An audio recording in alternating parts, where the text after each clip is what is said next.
வணக்கம் மக்களே, welcome back to நேற்று இன்று நாளை. இன்னைக்கு நம்ம பச்சை பட்டாணியில எண்ணெய் இல்லாம, பூண்டு இல்லாம, வெங்காயம் இல்லாம ஒரு கிரேவி பண்ண போறோம். இந்த கிரேவி பாத்தீங்கன்னா தோசை, சப்பாத்தி, புலாவ், பேல்பூரி கூட ரொம்ப நல்லா இருக்கும். இந்த கிரேவில மசாலா பொருட்கள் எதுவுமே இல்லைங்க. நீங்க ஃபாஸ்டிங் டேஸ்ல தாராளமா சாப்பிடலாம். உங்களுக்கு கொஞ்சம் புரோட்டீனுமே கிடைக்கும். இந்த கறி எப்படி பண்ணுங்கிறத பாக்கிறதுக்கு முன்னாடி நம்ம சேனலுக்கு நீங்க ஃபர்ஸ்ட் டைமா வரீங்கன்னா மறக்காம சப்ஸ்கிரைப் பண்ணுங்க. இப்ப வாங்க வீடியோக்குள்ள போகலாம். ஒரு கப் பச்சை பட்டாணியை ஓவர் நைட் ஊற வச்சிடுங்க. இல்லைன்னா ஒரு மினிமம் 8 hours ஊறணும். அப்போதான் நல்லா மலர்ந்து வரும். வேகிறதுக்கும் ரொம்ப ஈஸியா இருக்கும். வேக வைக்கும் போது பச்சை பட்டாணியில கொஞ்சம் உப்பு, மஞ்சப்பொடி சேர்த்து வேக வைங்க. முழுசாவும் குழையக்கூடாது, அதே சமயம் வெந்து இருக்கணும். அதுதான் கரெக்டான பதம். இப்ப கடாயில ஒரு காஷ்மீரி மிளகாய், கொஞ்சமா இஞ்சியை ட்ரை ரோஸ்ட் பண்ணிக்கலாம். இது கூடவே மலை மாதிரி ஒரு கப் அளவுக்கு தக்காளியை சாப் பண்ணி சேர்த்துக்கோங்க. இப்ப இந்த தக்காளி வேகிற வரைக்கும் நீங்க வதக்கி விட்டுட்டே இருக்கணும். எண்ணெய் எதுவுமே சேர்க்க வேண்டாங்க. தக்காளியோட ஈரப்பதத்திலேயே உங்களுக்கு வெந்துடும். இதுல 1 டேபிள் ஸ்பூன் அளவுக்கு பொட்டுக்கடலை சேர்த்துக்கலாம். இது நம்ம கிரேவிக்கு திக்னஸ் கொடுக்கும். 2 டேபிள் ஸ்பூன் அளவுக்கு தேங்காய் சேர்த்துக்கோங்க. ஒரு கைப்பிடி அளவுக்கு கொத்தமல்லி இலைகள். எவ்வளவு கொத்தமல்லி சேர்க்குறீங்களோ அதுக்கு பாதி அளவுக்கு புதினா சேர்க்கணும். கொத்தமல்லி புதினா சேர்த்ததுக்கு அப்புறமா நீங்க அடுப்பை ஆஃப் பண்ணிட்டு கடாயோட சூட்லயே வதக்கி விட்டா போதும். அடுப்பு ஆன் பண்ணிட்டு வதக்கினீங்கன்னா கொத்தமல்லி புதினாலாம் பாத்தீங்கன்னா சுருங்கி போயிடும், ஃபிளேவருமே போயிடும். இந்த மிக்சர் நல்லா ஆறட்டும். தக்காளி குழையணும்னு அவசியம் இல்லைங்க. வெளி தோல்லாம் அப்படியே தோண்டு வந்தா போதும். இதுல 1 டீஸ்பூன் அளவுக்கு ஜீரகப்பொடி, 1/2 டீஸ்பூன் மல்லிப்பொடி, 1 teaspoon sambar powder, 3 tablespoon அளவுக்கு வேக வச்ச பச்சை பட்டாணி சேர்த்திருக்கேன். கிரேவி பார்த்தீங்கன்னா கொஞ்சம் திக்கா நிறைய காணி வரத்துக்கு தான் நம்ம இந்த பச்சை பட்டாணி எல்லாம் சேர்த்து அரைக்கிறோம். புளிப்புக்காக இதுலயே ஒரு 1/2 டீஸ்பூன் அளவுக்கு காஞ்ச மாங்காய் பொடி, அதாவது ஆம்ச்சூர் பவுடர் சேர்த்துக்கலாம். இதை அப்படியே ஒரு மிக்சி ஜாருக்கு மாத்திக்கோங்க. கடாய் அலம்பி அந்த தண்ணியுமே சேர்த்துட்டு நல்லா நைஸா அரைச்சி எடுத்துக்கோங்க. இந்த கறி பண்றது ரொம்ப ரொம்ப ஈஸி தாங்க.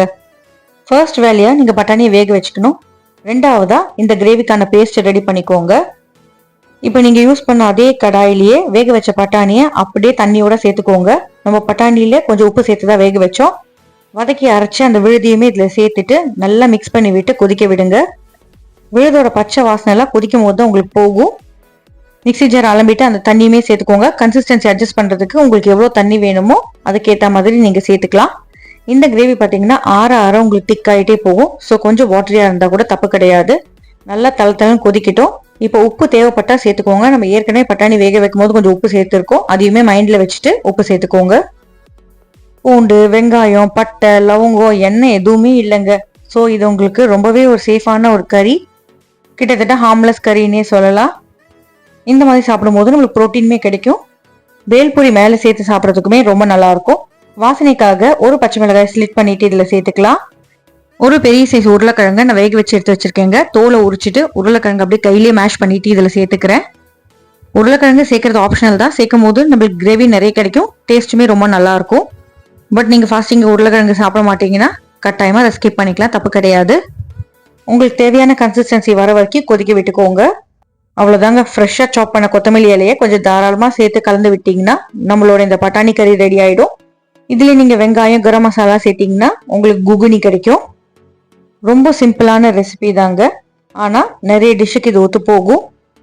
இதோட மசாலா வெர்ஷன் ரெசிபியுமே நம்ம சேனல்ல ஏற்கனவே வீடியோ போட்டிருக்கேன். அதோட லிங்க் டிஸ்கிரிப்ஷன்ல கொடுக்குறேன்.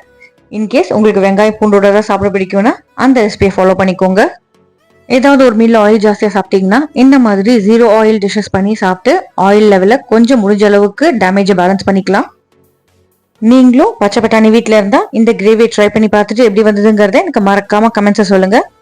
நம்ம சேனலுக்கு நீங்க ஃபர்ஸ்ட் டைமா வரீங்கன்னா லைக் பண்ணுங்க, ஷேர் பண்ணுங்க, சப்ஸ்கிரைப் பண்ணுங்க. இன்னும் நல்ல வீடியோவோட நல்ல ரெசிபியோட சீக்கிரமே சந்திக்கிறேன். Until then, take care. Bye bye. Have a great day. Thanks for watching.